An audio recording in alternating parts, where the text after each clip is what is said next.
नमस्कार, बहुत स्वागत आप सभी का कानूनी हेल्पलाइन में। आपके साथ मैं हूं अजिता। अपने परिवार का भविष्य सुनिश्चित करने के लिए हम कई तरह का बीमा करवाते हैं ताकि हमारी एब्सेंस में परिवार को किसी तरह की तकलीफ ना हो और वो इधर उधर ना भटके। लेकिन क्या हो तब जब आपके इस कदम में बीमा कंपनियों की सेंध लग जाए? जी हाँ, आज हम इसी विषय पर बात करेंगे। इस विषय पर बात करने के लिए हमारे साथ स्टूडियो में मौजूद हैं वरिष्ठ वकील अश्विनी दुबे जी। बहुत स्वागत आपका अश्विनी जी। और इसके अलावा आज हम एक केस स्टडी भी ले रहे हैं अपने इस कार्यक्रम में, जिससे जुड़ी जानकारियां हमें बताएंगे। बलबीर सिंह त्यागी जी हैं हमारे साथ, पीड़ित भी हैं। बहुत स्वागत है आपका बलबीर जी। तो बलबीर जी से हम इस केस को और समझेंगे, और अगर आपके पास इंश्योरेंस से जुड़ी कोई भी परेशानी है तो इस केस के जरिए दूसरे केस को भी सुलझाने में हम मदद करेंगे जिससे आप जूझ रहे हैं। आप हमें कॉल कर सकते हैं, हमारे लीगल एक्सपर्ट से सवाल कर सकते हैं।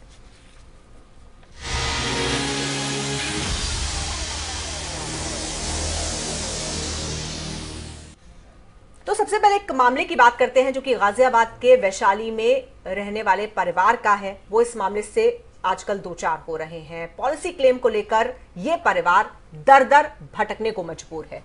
पति की मौत के बाद पॉलिसी क्लेम के लिए सेवा त्यागी भटक रही हैं। उनका कहना है कि बीमारी से मौत की वजह से कंपनी क्लेम नहीं दे रही है। दरअसल ये मामला 2014 का है, जब विकास त्यागी ने 20 लाख रुपए का लोन लिया था। लोन प्रोटेक्शन पॉलिसी भी ली थी, जिसमें एग्जीक्यूटिव की ओर से कहा गया था कि पॉलिसी के अंतर्गत 9 बीमारियों को कवर किया जाएगा। नवंबर 2016 में विकास त्यागी की मल्टी ऑर्गन फेलियर की वजह से मौत हो गई, जिसके बाद परिवार ने पॉलिसी क्लेम किया, जिसे कंपनी की तरफ से खारिज कर दिया गया है। और इस पूरे मामले का जायजा लिया हमारे संवाददाता पवन मिश्रा ने।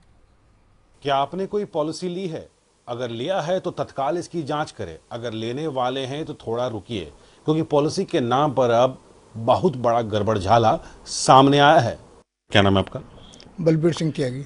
बलबीर जी, जिस तरह से पॉलिसी बेची गई, भरवली कहा गया, आमतौर पर लोग चेक भी नहीं करते हैं, किसी की बातों में आते हैं, तो आगे आप क्या फर्दर आपने क्या कदम उठाया है? हमने क्लेम के लिए अप्लाई करा, लेकिन वो इधर उधर की बात करके उसे रिजेक्ट कर रहे हैं बार बार। हम जो पूछते हैं उसको टू द पॉइंट रिप्लाई भी नहीं दे रहे वो। इवन लास्टली तो हमने ये पूछा कि आपकी पॉलिसी में डेथ कवर होती है नहीं, उसका डायरेक्ट रिप्लाई नहीं दे रहे वो। तो हर चीज़ को घुमा करके भाई ये तो ऐसा है वैसा है, वर्डिंग ऐसी है वैसी है। हमें टेक्निकल डिटेल्स का पता नहीं है। पॉलिसी ली थी दामाद ने, और विकास त्यागी पॉलिसी ली थी, और घर में ही बता रखा था मैंने एक पॉलिसी ले रखी है, कभी कुछ सेफ्टी पॉइंट ऑफ व्यू से भी कभी कुछ हो जाए तो काम आएगी। और अब हम उसके लिए परेशान हैं, क्लेम नहीं मिल रहा है। विकास अब इस दुनिया का हिस्सा नहीं है, लेकिन उन्होंने पॉलिसी ये सोच कर लिया था कि अगर वो इस दुनिया में नहीं रहते हैं तो कहीं ना कहीं ये पॉलिसी उनके परिवार के लिए कुछ काम ज़रूर आएगी। लेकिन उनकी पत्नी और पत्नी के बुजुर्ग पिता लगातार कंपनी के संपर्क में हैं, लेकिन कंपनी की तरफ से कोई बात नहीं कही जा रही है, और ये कहा जा रहा है कि आपको किसी भी तरह का कोई मुआवजा नहीं मिलेगा। कैमरा पर्सन गौरव के साथ Pawan Mishra, News World India, Vaishali, Ghaziabad. तो हमारी कोशिश है आज इस अपने खास कार्यक्रम के जरिए हम न सिर्फ बलबीर सिंह त्यागी जी की मदद करें, उनको हम कानूनी मदद मुहैया कराएं, बल्कि इस तरह के और जितने भी मामले हैं जिनसे हमारे दर्शक या उनका कोई जानने वाला अगर जूझ रहा है तो वो भी हमारे इस कार्यक्रम के जरिए इस वक्त कानूनी सलाह ले सकते हैं। सबसे पहले बलबीर सिंह जी, मैं आपसे ये जानना चाहती हूं कि किस तरह के बहाने कंपनी की तरफ से बनाए गए, और जो ये जो था होम लोन प्रोटेक्शन प्लान, इसमें क्या क्या चीजें कवर होती हैं? क्या आपका परिवार ये जानता था? पहली बात तो हमारा परिवार यही नहीं जानता था क्या कवर होता है। दामाद ने पॉलिसी ली और घर में केवल ये बता रखा था मैंने पॉलिसी ले रखी, उसके डिटेल्स पता नहीं थे। और जो अब तक हमारी समझ में आया, शायद उन्होंने भी पेपर्स पहले नहीं देखे होंगे, पॉलिसी लेने के बाद ही पेपर देखे हों या नहीं देखे, वो भी पता नहीं है। रही इनके क्या बहाने बनाए गए? हाँ, वर्डिंग चेंज करने के बाद वो कहते हैं अभी अगर किडनी फेल हो रहा तो उस पर डायलिसिस होना चाहिए था। हार्ट हुआ था, हार्ट फेलियर है तो उसमें स्टंट चेंज होना चाहिए। जबकि दामाद विकास त्यागी टोटल 40 आवर्स इन हॉस्पिटल रहे हैं एडमिशन के बाद। उनको परेशानी क्या हुई थी? परेशानी, हमने फीवर के लिए एडमिट किया था, लेकिन वहाँ जा कर के उनका मल्टी ऑर्गन फेलियर डिक्लेयर किया गया और उससे उनकी डेथ होगी। कंडीशन इतनी जल्दी डिटोरेट हो रही थी कि शायद डॉक्टर कुछ क्या कर पाते, क्या वो मेडिकल लैंग्वेज हो जाने या कंपनी वाले हॉस्पिटल से पूछे कि क्या हुआ या नहीं। हमें मेडिकल्स के बारे में कुछ पता नहीं है, तो इसलिए इस मामले में हम पता नहीं है। हमें तो इतना पता है कि पॉलिसी थी मल्टी ऑर्गन में, जो है हॉस्पिटल ने सर्टिफिकेट भी दे रखा है कि multi organ involves kidney, heart etcetera etcetera. और जो बीमारी थी they led to multi organ failure. पर बीमारी क्या थी, डिटेक्ट हुआ या नहीं डिटेक्ट हुआ, बीमारी ये आपको पता चल पाया? नहीं, वो बस हमें बीच बीच में टोटल 40 आवर्स में, बल्कि पहले 10-12 घंटे तो वो जनरल वार्ड में थे और उसके बाद आईसीयू में शिफ्ट किया, तो वहाँ से बस कभी कभी ये खबर आती थी कि उनकी कंडीशन बिगड़ रही है। और मतलब ये डायग्नोज ही नहीं हुआ कि उनको क्या बीमारी थी, खाली फीवर की शिकायत और उसके बाद सीधा मल्टी ऑर्गन फेलियर। हाँ, वो बता रहे थे कि अभी इनकी किडनी भी काम करना बंद कर रही है, हार्ट भी काम करना बंद कर रहा है, इस तरीके से उन्होंने।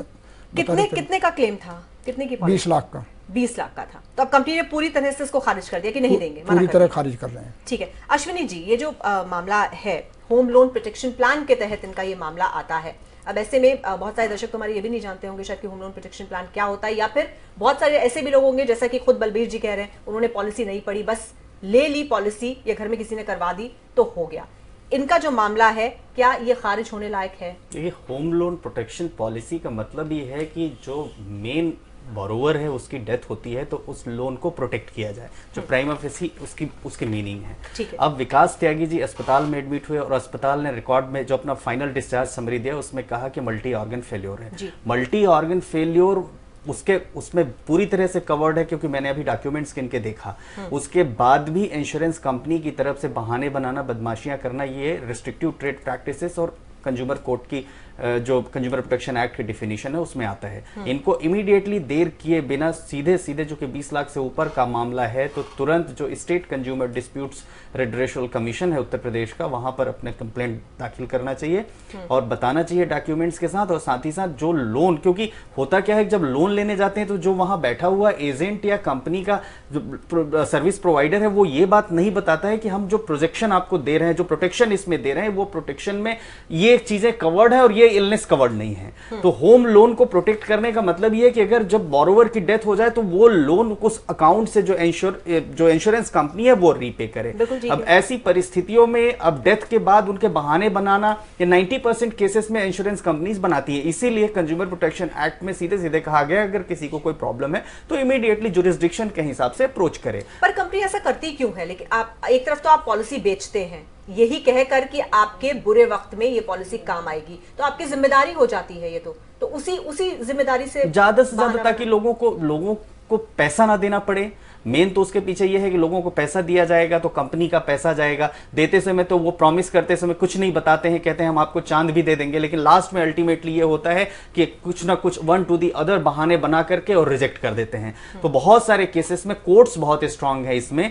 ये ऐसा केस है कि जब कंपनी नहीं उनको रीपे कर रही है या कंपनी उसका इंश्योर्ड अमाउंट नहीं दे रही है तो ये देर क्यों, क्योंकि उसमें भी फिर लिमिटेशन का एक चक्कर आएगा। बाद में जो कंपनी है इंश्योरेंस कंपनी वो एक पहला मामला कहेगी बोले तो ये लिमिटेशन से भी बाहर हो गया। तो 2 साल का जो लिमिटेशन है, जिस दिन डेथ हुई उस डेथ से 2 साल के लिमिटेशन के अंदर इनको जाना चाहिए। इनके लिमिटेशन को देखते हुए तुरंत डालें, वहां पर रिप्लाई जाएगा, रिप्लाई के बाद कोर्ट इसमें देगी। और मुझे जैसा डॉक्यूमेंट है अस्पताल का उसके मुताबिक जो मल्टी ऑर्गन फेल्योर है वो निश्चित तौर पर इसमें कवर्ड है और उनको पे करना ही पड़ेगा। तो ये तो डेथ का रीजन हो गया मल्टी ऑर्गन फेलियर, लेकिन बीमारी क्या थी ये स्पष्ट नहीं हो पा रहा है।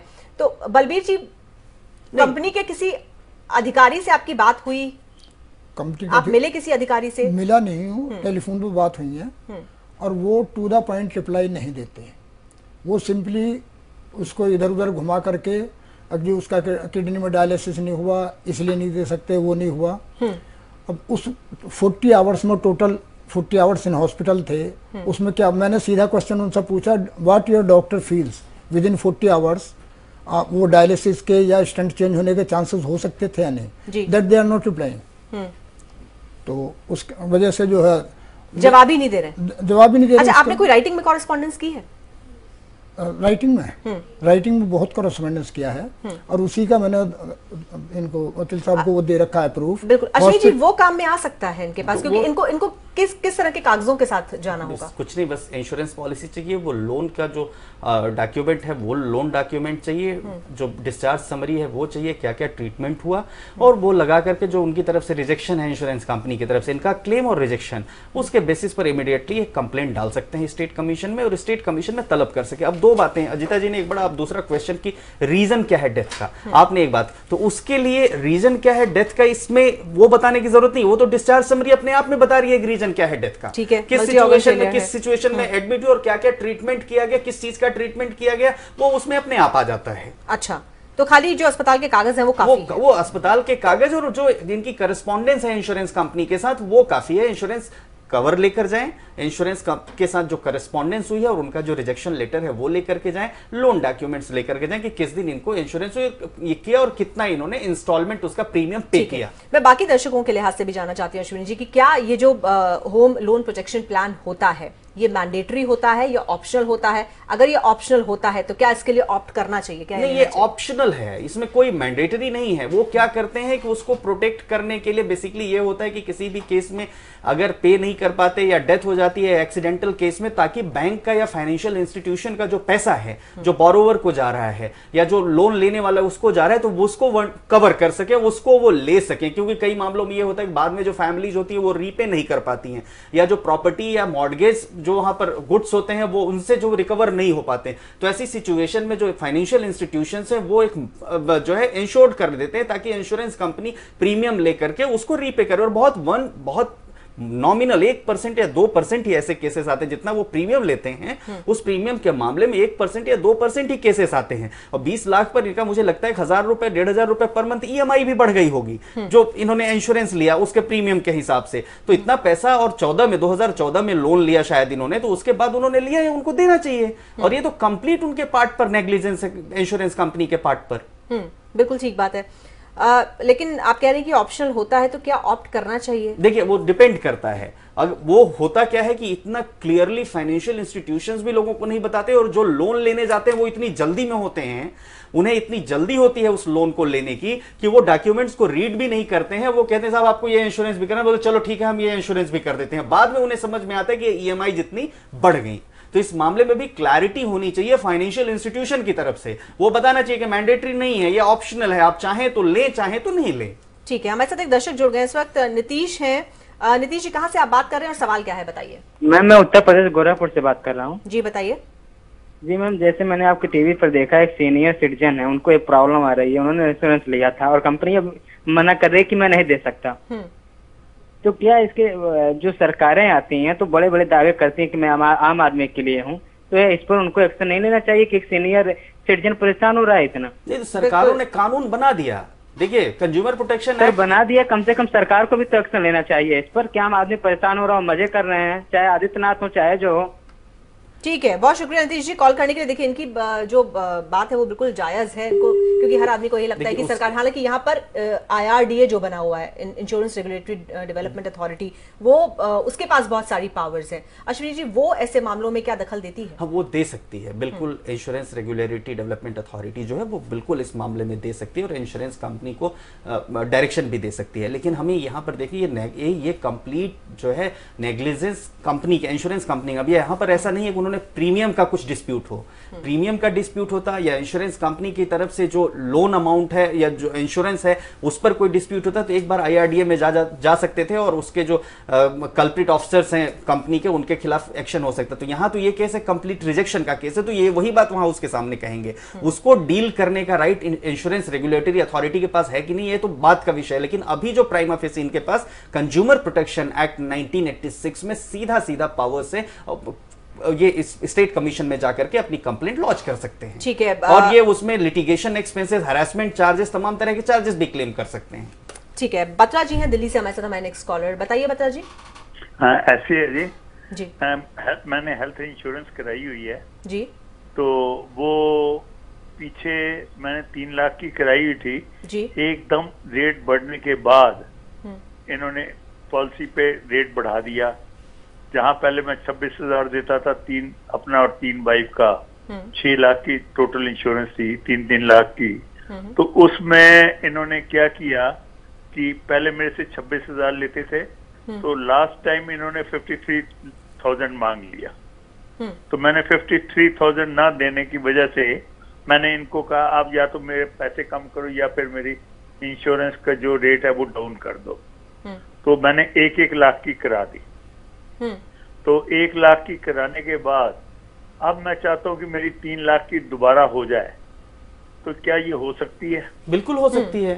नेशनलाइज्ड इंश्योरेंस कंपनी है। नहीं, बिल्कुल हो सकती है। आप वही उसी नेशनल इंश्योरेंस कंपनी के अलावा आप किसी जो और भी कंपनीज है जो मेडिक्लेम कवर करती हैं उनके पास भी आप कर सकते हैं। बस इतना जरूर ध्यान रखना होता है कि कंटिन्यू रहे, ताकि जो आपका इंश्योरेंस का पीरियड है वो पीरियड लैप्स होने के बाद वो एक बार बहाने बना सकते हैं तमाम तरह की चीजें, लेकिन उसके बीच में आप किसी भी दूसरी कंपनी वो शिफ्ट कर सकते हैं, स्विच कर सकते हैं, कोई प्रॉब्लम नहीं है इसमें। बिल्कुल ठीक है। और हम अपनी चर्चा को जारी रखेंगे, लेकिन उससे पहले हम अपने दर्शकों को बता दें कि आज 2:30 बजे जरूर देखिए हमारा खास कार्यक्रम रेलवे का खाना खराब।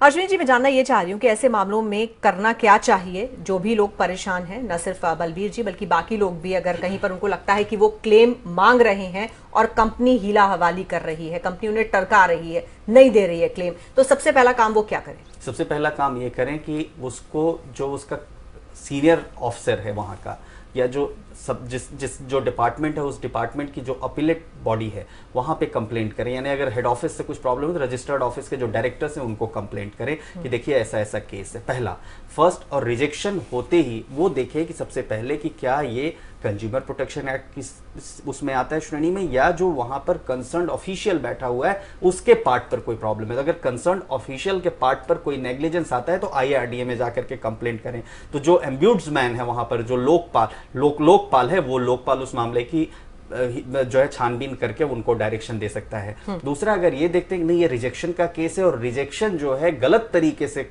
इंश्योरेंस कंपनी ने किया है, तो उसके अगेंस्ट ये जो कंज्यूमर प्रोटेक्शन के स्टेट डिस्ट्रिक्ट फोरम है, स्टेट कमीशन और नेशनल कमीशन, जितनी जुरिस्डिक्शन पैसे का जो आता है 20 लाख से नीचे तक के डिस्ट्रिक्ट फोरम में चले जाएंगे, 20 और 20 से ऊपर तक के स्टेट कमीशन में चले जाएंगे, और 20 लाख और 1 करोड़ से ऊपर तक का नेशनल कमीशन में चला जाएगा। तो वो वहां पर जाकर के उसको चैलेंज कर सकते हैं। बिल्कुल ठीक। और पॉलिसी लेते वक्त किन बातों का ध्यान रखना चाहिए? पॉलिसी लेते वक्त ये जरूर देखें। अच्छा हाँ, एक और सबसे बड़ी चीज क्या होती है, जब कोई भी इंश्योरेंस कंपनी कोई पॉलिसी किसी को देती है और खास तौर से वो प्रोटेक्शन उसके इलनेस को लेकर और वो प्रोटेक्शन व्यक्ति के हेल्थ को लेकर होता है, तो वो हेल्थ चेकअप भी करवाते हैं।